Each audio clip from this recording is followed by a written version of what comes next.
the directing responsibilities had more to do with a big, broad range of stuff. It wasn't so much, oh, there's breaking news, let's jump on the air and do a special report, because that's the excitement of letting the country know something's happened.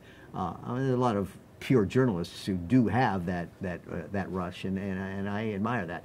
I didn't. What I liked about it was we would do a fashion show, and then we would do a demo, and then we would do a music act, and then a talk segment with 14 people, and it was and we'd take the show on the road, and we did a week of shows. It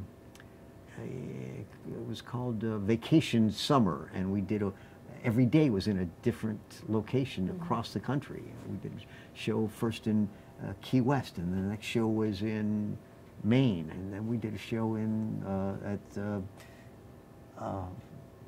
well, it was a hopscotch across the country. It was Cuba, right? You went to Cuba? We did, yes. We did shows in Cuba. We did a show across Europe. We did shows in Italy and France and Monte Carlo on the same week, and those were enormous logistics challenges and design challenges and aesthetic challenges, and those were thrilling. By that time, I had captured a lot of different genres and could do a celebrity interview at the same time we were doing a head of state remote, and knowing that later in the show we have a rock and roll band tucked into the side of the set, and I think I moved pretty smoothly among those, and that is. All of that experience has served me enormously here at Saturday Night Live. I'm sure. Yeah. Are there any real memorable moments or memorable challenges from your days at CBS News directing? We did a show at Mount Rushmore where the mount got fogged in. Could not see the mountain. David Hartman is standing here. All of those heads are right behind him, shrouded in clouds.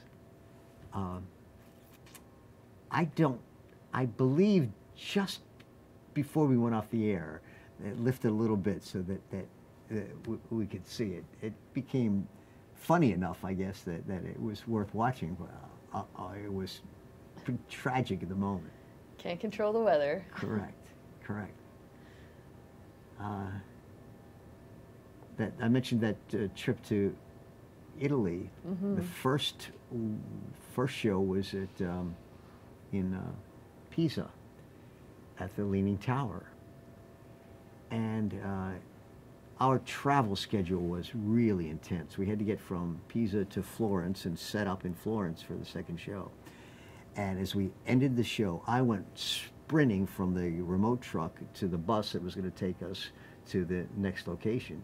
And as I get on the bus, I look around and no one else was there.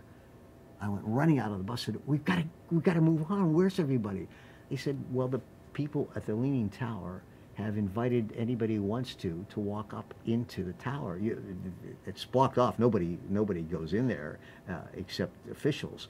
And they were allowing crew members to walk up the tower. And I was so eager to get to the next location, I refused to do it. I said, it's going to slow us down. Get through it, get in there and get out. In retrospect, I had a chance to walk. I had a chance to walk up into the Leaning Tower of Pisa, and I turned it down.